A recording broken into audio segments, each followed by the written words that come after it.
여러분 아내와 여러분입니까?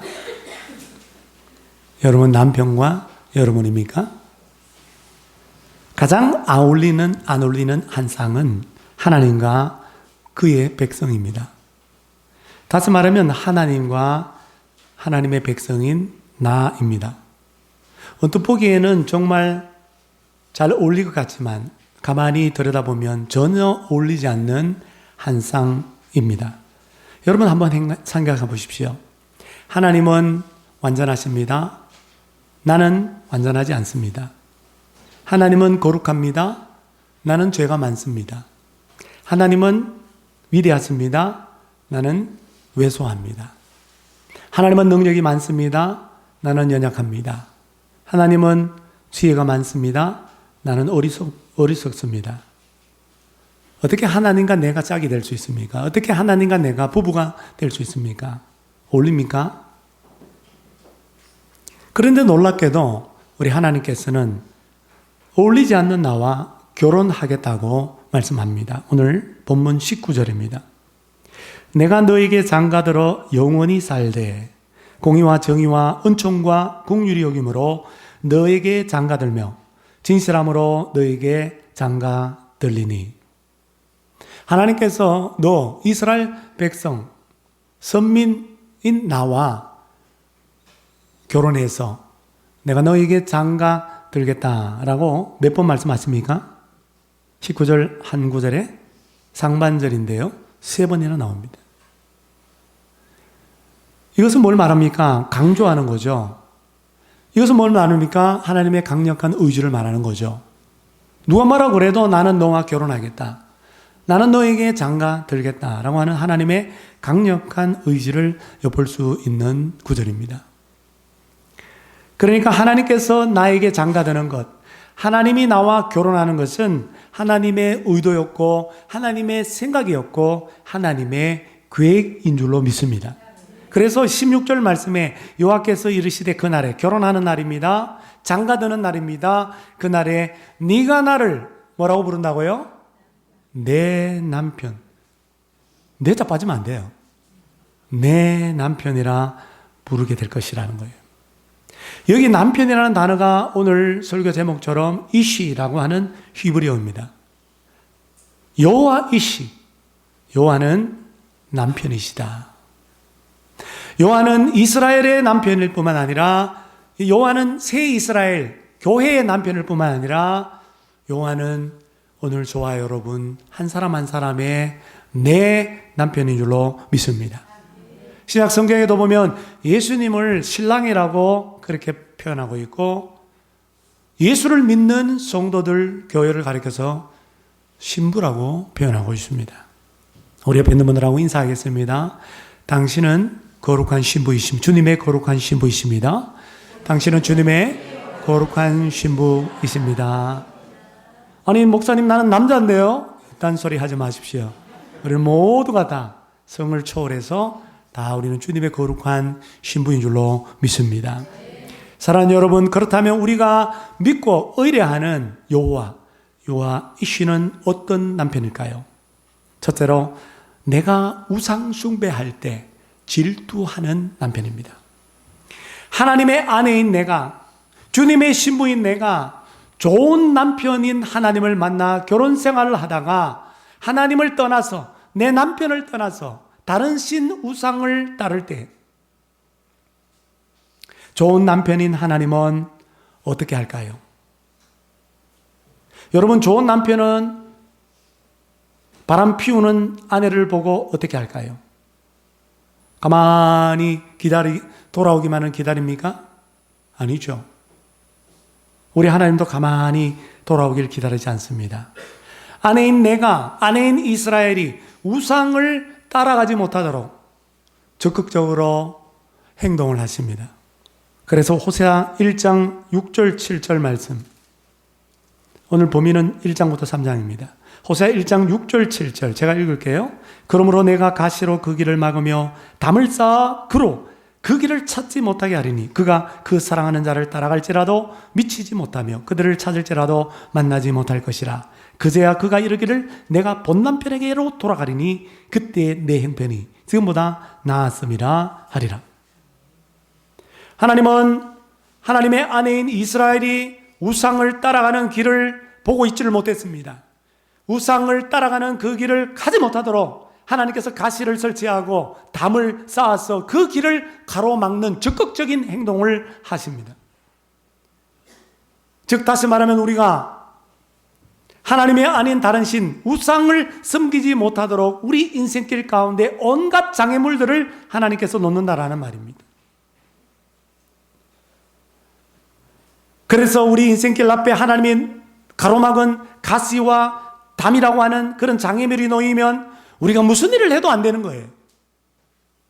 무슨 일을 해도 꼬이게 되어 있고 잘 될 것 같은데 마지막에 보면 또 안 되는 겁니다. 여러분의 인생 가운데 혹시 이런 일들이 생기고 있습니까? 하나님께서 설치한 가시와 담, 그 장애물 때문은 아닌지요. 우리는 하나님이 설치한 가시에 찔려서 피를 봅니다. 하나님이 쌓아놓은 담에 부딪혀서 까지기도 하고 상처를 입고 부상을 입고 쩔뚝거리기도 합니다. 그러나 여러분, 가시와 담은 은혜인 줄로 믿으시기를 바랍니다. 왜요? 나로 하여금 우상을 섬기지 못하도록 가로막는 주님의 사랑의 징계이기 때문입니다. 하나님께로 다시 돌아오게 하시는 하나님의 사랑의 징계이기 때문입니다. 하나님은 이스라엘 앞에 가시와 담을 설치해 놓고 우상으로 가는 길을 가로막았어요. 그래서 결국 어떻게 됩니까? 이스라엘이 방금 읽어드린 호세아 1장 6절 7절에 보니까 우상을 아무리 따라가도 영어성에 보니까 캐치하지 못한다. 우상을 따라가는데 우상 잡으려고 했는데 우상을 못 잡더라는 거예요. 우상은 허상이에요. 허상. 그림자입니다. 허무한 겁니다. 우상을 아무리 찾고 찾아도 우상을 찾지 못하고 만나지 못합니다. 그제서야, 이 단어 중요하죠? 그제야, 뭡니까? 그때 이스라엘 백성들이 생각하는 거예요. 스스로. 아니, 지금 이 우상을 따르는 이 인생이 왜 이렇게 험악하고 왜 이렇게 인생이 되는 게 제대로 없느냐? 될 것 같은데 왜 안 되느냐? 지금보다는, 우상을 섬기는 지금보다는 내 남편과 함께 있던 때가 훨씬 좋았어. 내 남편 여호와께로 돌아가야지. 본 남편에게로 돌아가야지. 그렇게 마음을 결단하기에 이르게 된다는 겁니다. 하나님께서 가로막은 가시와 담 때문에. 그래서 은혜라고 그러는 거예요. 이스라엘의 이런 모습은 신약성경 누가복음 15장의 탕자의 비유, 예수님 말씀하신 탕자의 비유에 나오는 탕자의 모습과 너무나 닮았습니다. 살아생전에 불효막심하게 아버지의 재산, 내게 줄 재산을 달라고 그렇게 받아가지고 그 재산을 가지고 타국에 가서 흥청망청 온갖 쾌락을 즐기다가 다 탕진하고 배를 쫄쫄 굶어서 남의 집에 노예가 됐는데 보니까 이 땅이 타국 이방인의 땅에, 왜? 이스라엘 사람은 돼지고기 안 먹잖아요. 돼지를 치는, 돼지를 돌보고 돼지를 그렇게 먹이는 그런 노예로 전락해가지고, 돼지가 먹는 사료가 쥐염 열매인데 성주순례 가서 쥐염 열매 많이 봤습니다. 콩처럼 생긴 큰 거. 그거는 그냥 사람이 못 먹어. 그 돼지 사료야. 근데 그거를 먹고 싶어갖고, 먹고 싶어도 주는 사람이 없어서 내가 이렇게 굶주리는 도다. 그런 비참한 상황 속에서 그제야 탕자가 아버지를 떠올립니다. 성경 그대로 말하면 스스로 돌이켜 내 아버지에게는 양식이 풍족한 품꾼이 얼마나 많은가. 품꾼들도 얼마든지 많은 양식을 먹을 수 있는데 어떻게 나는 여기서 이렇게 쫄쫄 굶주려 죽어가는구나. 이렇게 생각하고 아버지 집으로 돌아가려고, 아버지께로 돌아가려고 마음을 먹고 아버지께로 돌아갑니다. 이것이 바로 하나님께서 베푸신 가시와 담의 은혜, 징계의 고난의 은혜입니다. 그렇다면 왜 하나님은 이스라엘이 우상을 따르는 길을 가시와 담으로 가로막습니까? 왜 내가 우상을 섬길 때에 내 인생길을 가로막는 징계의 채찍을 가하십니까? 그것은 내 남편 여호와가 질투하시는 하나님이기 때문입니다. 그래서 출애굽기 20장 5절에 보니까 그것들에게 절하지 말라. 이 십계명이죠. 우상들에게 절하지 말며 우상들을 섬기지 말라. 너의 하나님은 뭐요? 왜냐하면 나는 질투하는 하나님이기 때문이다. 여러분, 내 남편 여호와 이씨는 불같이 질투하는 분이십니다. 여러분, 좋은 남편은 어떤 남편입니까? 아내가 딴 남자를 좋아하고 딴 남자와 같이 살아갈 때에 질투하는 남편이 좋은 남편 아닙니까? 너는 그렇게 살든가 말든가 아무런 상관이 없어. 그렇게 생각하는 남편은 좋은 남편이 아니에요. 진정으로 아내를 사랑한다면 불같이 질투하고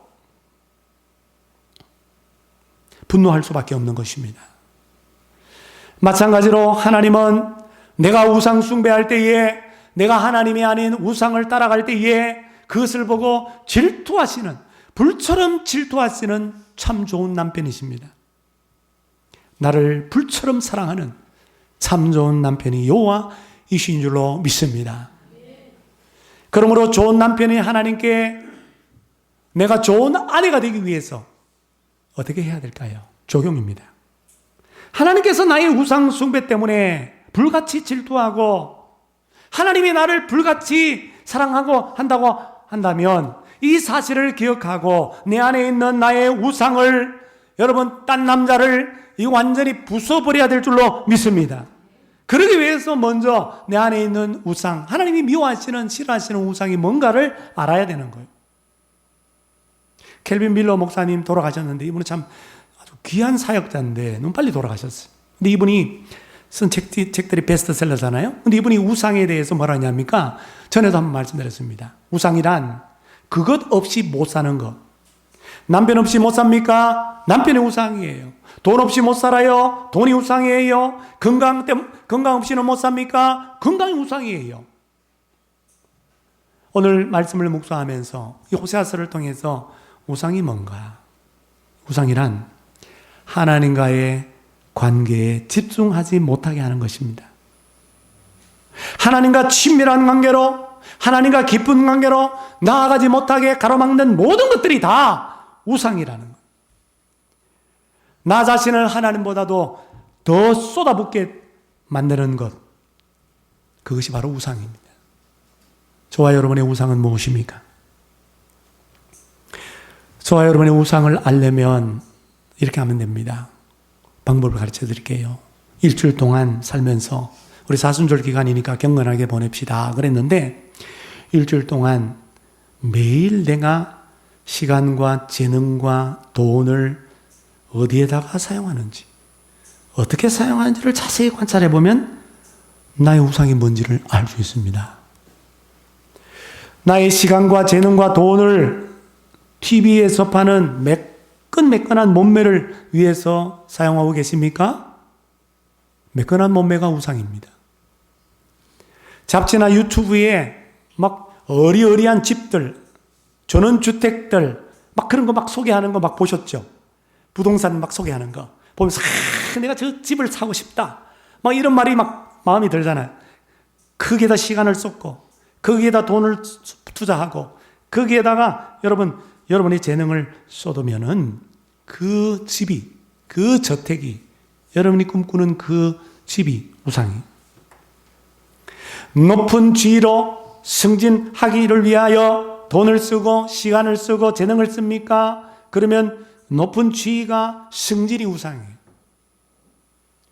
내가 하나님께는 그다지 많은 시간을 사용하지 않으면서 맹목적으로 무조건적으로 빠져드는 것이 있다면, 심취해 있는 것이 있다면 그것이 우상입니다. 여러분의 우상은 무엇입니까? 하나님은 이 우상을 숭배하는 것을 가장 싫어하세요. 아니, 질투하십니다. 분노하십니다. 왜? 우리를 사랑하기 때문에. 그러므로 이제 그 하나님의 질투하는 그 마음, 그 사랑의 마음을 알고 우상 숭배의 죄악을 주님께 회개하고 여러분 용서를 구할 수 있기를 바랍니다. 아니 우상 숭배를 했는데도 가시와 다음이 없어 인생이 잘 풀려 큰일 납니다. 사망의 길로 가는 것입니다. 그것은 복이 아니라 저주입니다. 정말 하나님과 결혼했다면, 하나님이 나에게 장가들었다면, 하나님과 내가 부부 사이라면, 내가 우상을 섬기는데도 하나님께서 가만히 계시지를 않습니다. 질투하사 적극적으로 행동하는 거예요. 그러므로 여러분, 이 우상으로부터 자유롭게 해달라고, 이 우상을 깨뜨려 달라고 여러분 성령님께 기도하시기를 바랍니다. 이렇게 기도하면 좋겠어요. 18세기 시인 윌리엄 카퍼, 샘물과 같은 보혈을, 이 찬송가를 지었던 분이시죠. 이 윌리엄 카퍼가 쓴 희구가 여러분의 기도가 되기를 바랍니다. 소개합니다. 얼마나 값비싼 것이든 우상은 우상일 뿐 보좌 앞에서 모조리 깨뜨리고 오직 주님만 섬기게 하소서. 이것이 우리의 기도가 되어서 응답받아 나의 우상을 부서뜨리고 성령의 능력으로 타파하고 내 남편, 나의 좋은 남편 하나님만 섬기는 참으로 좋고 아름다운 깨끗한 신부가 되시기를, 아내가 되시기를 축원합니다. 마지막 두 번째, 요아이 씨는 어떤 남편입니까? 내가 하나님께 불성실하고 내 남편 하나님께 관심이 없어도 나를 끝까지 사랑하는 남편 요아이 씨입니다. 여러분 결혼하신 분들 여기 계시죠? 결혼하신 분들은 결혼 서약을 했습니다. 맞죠? 요즘 젊은이들 결혼식에 뭐 서약식도 빼고 막 엉망이에요, 엉망. 이거 도대체 어떻게 살라고 그러는지 모르겠어요. 결혼식이 얼마나 중요한데. 하나님과 정인 앞에서 서약을 하지 않습니까? 그 서약의 내용이 뭐예요? 좋은 일이 있거나 나쁜 일이 있거나 가난하거나 부유하거나 병이 들거나 건강할 때에도 죽음이 우리 둘을 갈라놓을 때까지, 아니 그 앞에 하나 더 있어요. 검은 머리가 팥불이 될 때까지 영원토록 아내를 사랑하겠느냐? 남편을 섬기겠느냐? 죽음이 우리 둘을 갈라놓을 때까지 함께 하겠느냐? 그 여러분 뭐라고 답변하셨어요? 큰 소리로 예! 그러셨잖아요. 지금은 어떻습니까? 좋은 남편은 어떤 남편입니까? 결혼 서약식 한 그 서약 그대로 세월이 흘러가도 형편이 바뀌어도 나의 배우자를 향한 사랑이 식지 아니하고 계속해서 그 서약을 지켜나가는 남편이 좋은 남편이에요. 그래서 요즘같이 이혼이 많고 황혼 이혼도 많은 이 시대에 결혼 서약을 끝까지 지키는 부부의 모습을 보면 감동의 눈물을 흘릴 때가 많습니다. 치매가 걸려가지고 사랑하는 아내를 그냥 직장 다 팽개치고 그렇게 간호하는 그 남편의 모습을 보고 눈시울을 적실 때가 많습니다. 왜요? 자기도 알아보지 못하는 아내를 끝까지 사랑하겠다고 맹세한 그대로 그 맹세와 서약을 지켜나가는 그 모습이 너무 아름답기 때문이죠. 그런데 여러분, 부부의 서약이라고 하는 것은 배우자가 살아있는 동안 지킬 수밖에 없는 일시적인 약속에 불과합니다. 배우자 한 사람이 사망하면 그 순간 그 서약은 사실은 아무 소용이 없어요. 그러므로 영원한 사랑, 불멸의 사랑, 그 사랑을 우리에게 약속하고 그 약속을 지킬 수 있는 분은 누구냐? 내 남편, 좋은 남편 여호와 이십밖에 없는 줄로 믿습니다. 하나님은 이스라엘을 향한, 나를 향한 그 사랑을 보여주기 위해서 호세아의 삶을 사용하십니다. 그래서 호세아에게 참 하나님 짓궂게 충격적인 명령을 내려요. 그것도 한두 번이 아니야. 첫 번째 명령이 뭐냐면 호세아 1장 2절 보십시오. 호세아 1장 2절 하반절 제가 읽어드릴게요. 너는 가서 어떤 여자를 맞이하여? 음란한 여자를 맞이하여 음란한 자식들을 낳아라. 여러분, 호세아가 바보입니까? 호세아가 하나님의 말씀을 대언하는 선지자로 소명받은 사람인데, 오늘날로 말하면 목회자고 선교사라고 볼 수 있는데 창녀랑 결혼하라는 거예요. 이 고멜이라는 여자, 이 동네에서 소문바다한 아주 바람둥이 그냥 음탕한 여자예요. 근데 그 여자랑 딱 찍어가지고 그 여자랑 결혼하라는 거예요. 하나님이. 하나님 너무 심한 거 아니에요? 아니, 멀쩡한 여자 놔두고, 순결한 여자, 조건 좋은 여자를 놔두고 왜 내 마음을 아프게 하고 그냥 조롱을 한 바가지 얻어먹을 수밖에 없는 그런 여자를 아내로 맞이하라고 하느냐 이 말이에요. 그럼에도 불구하고 호세아가 하나님의 명령에 순종해서 음란한 여자 고멜과 결혼을 해서 1장을 읽어보면 2남 1녀를 낳았습니다. 아들의 이름에 다 또 메시지가, 이스라엘 향한 메시지가 있었죠. 저는 생각해봐요. 호세아가 그 명령을 억지로 순종했을까? 억지로 순종하다가도 그래도 결혼할 여자이니까 사랑하지 않았을까요? 저는 그렇게 생각합니다. 어떻게 사랑 없이 어떻게 결혼해가 사랑 없이 어떻게 알을 이렇게 많이 낳습니까? 옛날 어른들은 사랑 없이도 했는데 저는 호세아가 그래도 고멜을 사랑했다고 저는 그렇게 생각해요. 제 생각입니다. 그런데 문제는 호세아의 아내가 결혼한 이후에도 이 가정생활에 충실하지 못하고 음란한 여자니까 그 음란함이 여전히 밖으로 새기 시작하는. 호세아의 아내는 또 나가서 딴 남자 만납니다. 또 거기 살림 차리고 또 바람 피우는 거예요. 호세아의 아내가 마치 이스라엘 백성과 같았어요. 호세아의 아내가 얼마나 고집스러운지 이스라엘 백성들과 똑같았어요. 이스라엘이 하나님을 분노케 한 것처럼 호세아의 아내 고멜도 남편의 호세아를 분노케 했습니다. 그런데도 하나님은 호세아에게 순종하기 어려운 명령을 또 합니다. 호세아 3장 1절 하반절. 호세아 3장 1절 하반절. 너는 또 가서, 이 또라는 말이 뭐예요? 그전에도 그랬다는 거지. 집 나가면 될 거고, 집 나가면 될 거고, 딴 남자랑 바람 피우면 또 될 거고, 또 가서 타인의 사랑, 딴 남자 사랑을 받아 음녀가 된 여자, 너의 아내 고멜을 사랑해라. NIV 영성에 보니까 가서 show love, 이렇게 your love, 너의 사랑을 to your wife, 너의 아내에게 너의 사랑을 보여라. 여러분, 이 호세아의 사랑의 행위는 바로 이스라엘 나를 향한 하나님, 내 남편의 사랑의 행위였습니다. 내 남편 여호와이시 어떤 사랑을 우리에게 보여주셨습니까? 호세아 3장 1절을 보세요. 상반절. 여호와께서 내게 이르시되 이스라엘 자손이 다른 신을 섬기고 금포도 과자를 즐길지라도 여호와가 그들을 사랑하나니, 이 사랑을 보여주기 위해서 호세아에게 순종하기 어려운 명령, 또 가서 너의 아내에게 사랑을 보여라. 그러니까 하나님의 사랑이 뭐예요? 오늘 3장 1절에 보니까 즐길지라도, 그러니까 아내가 음탕한 짓을 할지라도, 아내가 바람을 피울지라도, 아내가 남편에게 관심이 없을지라도 사랑. 이스라엘이 다른 신을 섬기고 우상을 섬기고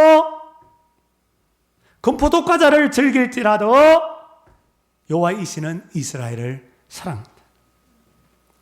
여러분, 이 금포도 과자 때문에 사실은 바알과 아세라 가나안 땅 원주민의 우상을 섬긴 걸로 볼 수 있습니다. 또들이 생활하다가 출애굽에서 40년 광야 생활하다가 약속의 땅 여호수아를 통해서 가나안 땅을 정복하고 난 다음에 가나안 땅에 딱 보니까 원주민들이 있는데 어느 날 과자를 하나 먹는데 이 떡이 빵이라 볼 수 있습니다. 금포도가 탁 박혀있는 빵인데 맛 좀 봤더니 입이 살살살 녹는 거예요. 내 평생에 맛보지 못한 음식이었어. 이거 어떻게 하면 우리도 이거 먹을 수 있습니까? 그러니 가나안 땅 원주민들이 하는 말이, 우리가 섬기는 바알 신을 섬기면 됩니다.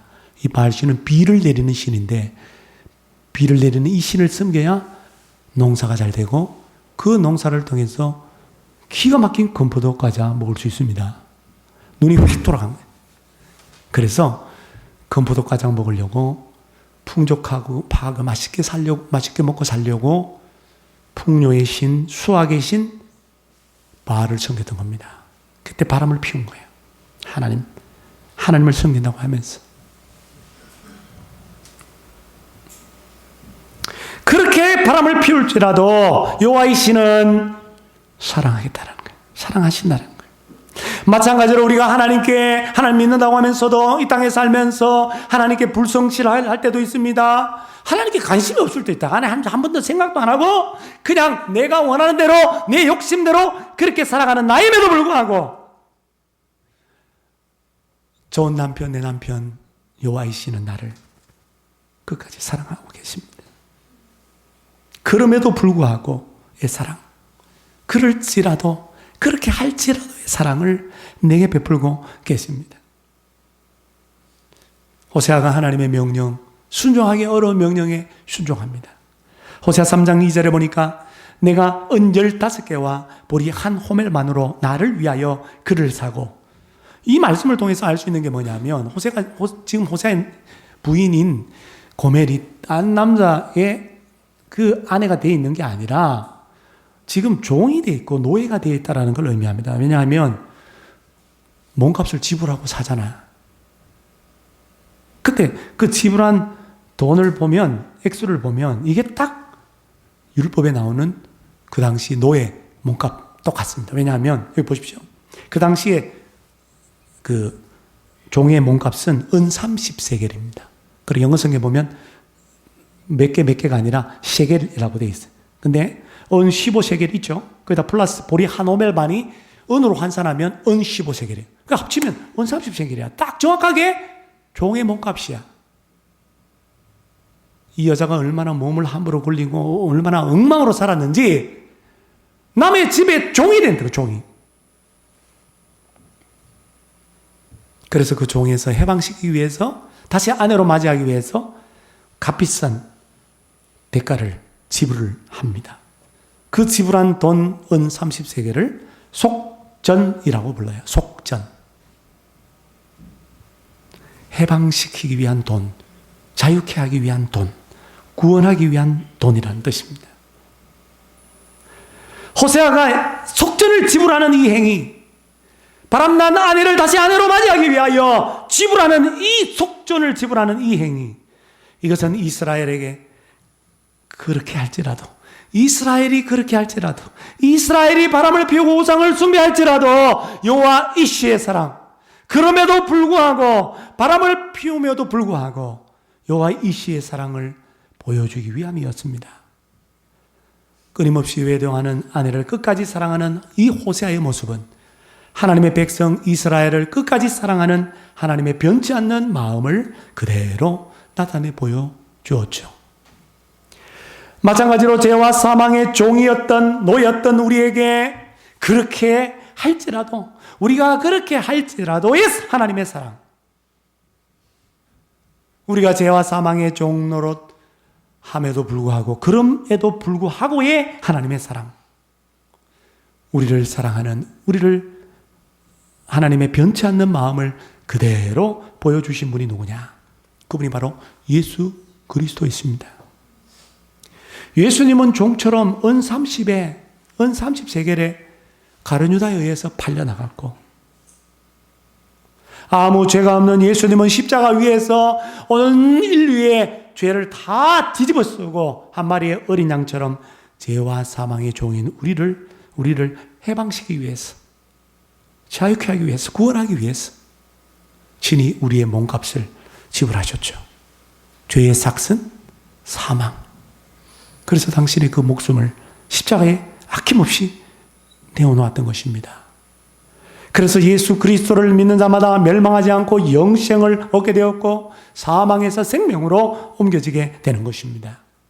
그러므로 그렇게 할지라도 나를 사랑하고 그럼에도 불구하고 나를 사랑하는 여호와이시는 바로 예수 그리스도이십니다.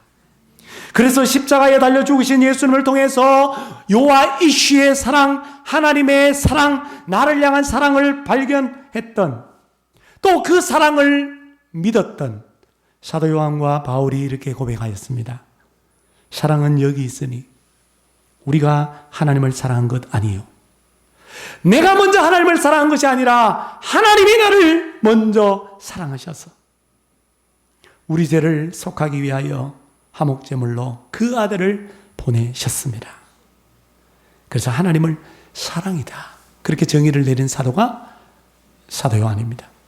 사도 바울도 다메섹 도상에서 나를 구원하신 사랑하시는 예수님을 만나고 난 다음에 로마서 5장 8절에 우리가 아직 죄인 되었을 때에, 하나님과 원수 되었을 때에, 하나님 없이 살았을 때에, 하나님과 상관없는 삶을 살았을 때에 그리스도께서 우리를 위하여 죽으심으로 말미암아 하나님께서 나에 대한 하나님 자신의 사랑을 확증하셨느니라.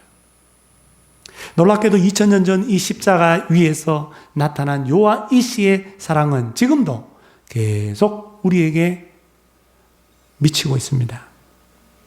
그래서 로마서 8장 39절 하반절에 사망이나 생명이나 천사나 권세자들이나 다른 어떤 피조물이라도 우리를 우리 주 그리스도 예수 안에 있는 하나님의 사랑, 요한 이 씨의 사랑에서 끊을 수 없느니라.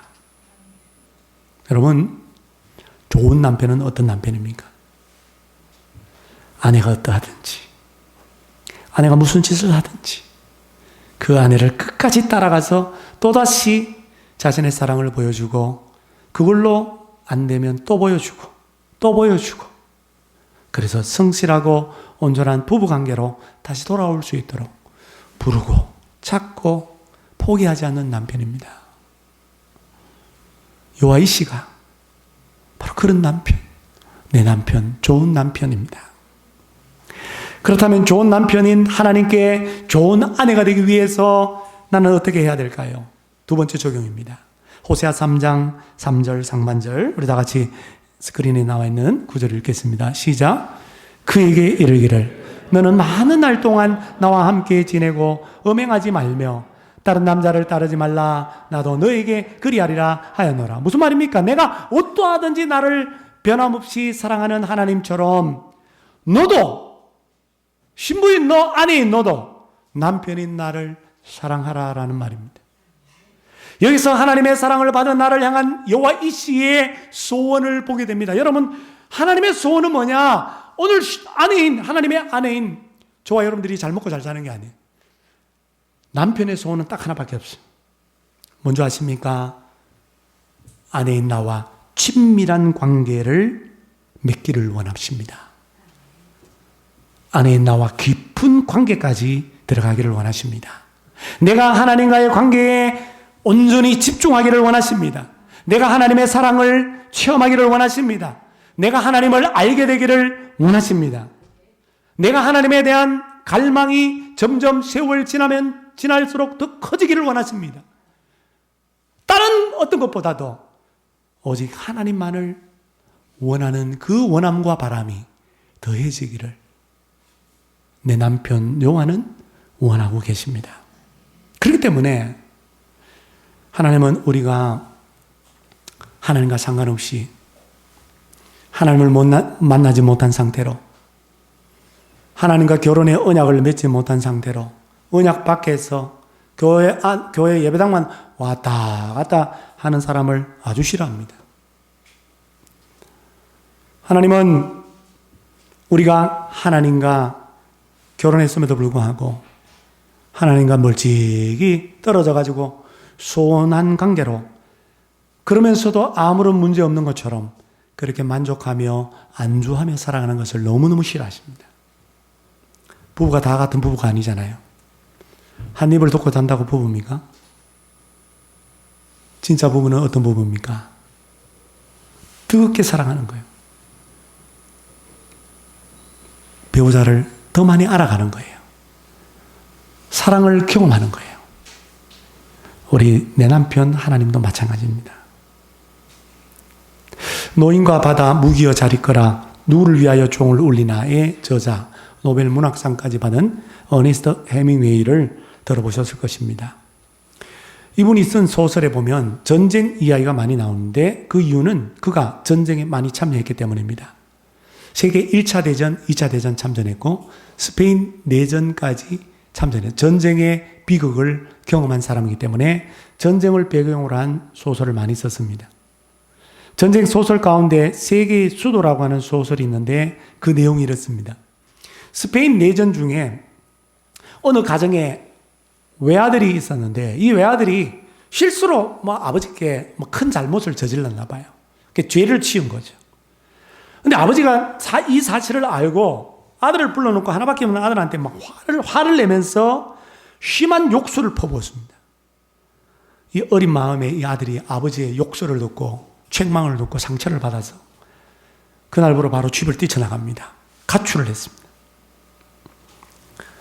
아버지가 분이 덜 풀렸지만 시간이 지났는데 아들이 안 돌아오니까 아버지 마음이 점점 불안해지면서 아버지가 자신의 행동에 대해서 후회하기 시작합니다. 내가 하나밖에 없는 아들한테 너무 심하게 했네. 아니 이런 건 실수할 수 있는 건데 실수일 수도 있는데 내가 욕을 너무 퍼부었네. 아들이 상처를 많이 받았을 거야. 내가 잘못했대. 근데 아들이 안 돌아오는 거예요. 세월이 지나는데 계속 아들이 안 돌아오고 그 후회만 점점 아버지 입장에서 커져만 갑니다. 그래서 아버지가 이래서는 안 되겠다. 아들을 찾아 나섰어. 아무리 찾아도 여기저기 찾아봐도 헤매어도 아들이 보이질 않습니다. 찾을 수가 없었습니다. 그래서 이 아버지가 신문에다 광고를 내야 되겠다. 아들 찾는 광고. 신문에 광고를 내려면 돈이 필요하니까 내가 지금 나이가 많지만은 그래도 아들을 찾기 위해서 내가 막노동이라도 해야 되겠다. 그래가지고 매일매일 열심히 막노동판에 가서 돈을 모으기 시작합니다. 그래서 세월이 많이 지나서 돈을 많이 모았는데 이 정도면 되겠다 해서 신문에 광고를 내요. 자, 이런 광고를 냅니다. 사랑하는 파코야. 아들 이름이 파코인가 봐요. 사랑하는 파코야. 아비에게 작은 죄를 네가 졌지만 내가 다 용서하마. 내가 너에게 너무 심하게 말한 것 같아. 이 애비도 용서해다오. 난 너랑 오순도순 살고 싶다. 집으로 돌아와라. 제발. 일주일 뒤에 오후 12시에 시내 모모 호텔 정문 앞에서 내가 기다릴 테니까 꼭 나타나길 바란다. 아들 이름 파코라는 이름은 우리나라의 흔한 이름 철수, 영희, 영자 이런 이름과 같답니다. 그런데 드디어 그날이 됐어. 호텔 앞에 아버지가 나가보니까 파코가 800명이나 모여있다. 이 소설을 통해서 해밍웨이가 하고 싶었던 이야기는 이 전쟁의 피비린내 나는 이 비극 속에서 정말 필요한 것은 용서요, 사랑이요, 은혜요, 긍휼이라는 것을 말하기 위해서였습니다. 근데 안타까운 것은 이런 소설을 쓴 해밍웨이 그 사람은 이런 삶을 살지를 못했습니다. 그는 3번 결혼 생활했는데 3번 다 실패했어. 4번째 결혼했는데 그 결혼 생활도 행복하지 못했습니다. 노년에 이르러서 해밍웨이가 엽총으로 머리를 쏴서 자살하고 말았죠. 여러분, 해밍웨이가 그 소설 가운데 말했던 그 은혜와 용서와 사랑과 긍휼의 하나님을 만났더라면, 아내의 사랑을 갈구하고 아내의 사랑을 그렇게 경험하기 이전에 먼저 하나님의 끊임없는 사랑, 변함없이 그럼에도 불구하고의 사랑을 먼저 체험했더라면 아마 그는 이렇게 비참하게 그 생을 망하지는 않았을 것입니다. 그토록 소설에서 은혜와 사랑과 긍휼과 용서를 말하면서도 정작 자기의 인생 속에서는 그 은혜와 사랑과 용서와 그 긍휼한 그 하나님을 만나지 못한 인생들이 이 세상에는 너무나 많습니다.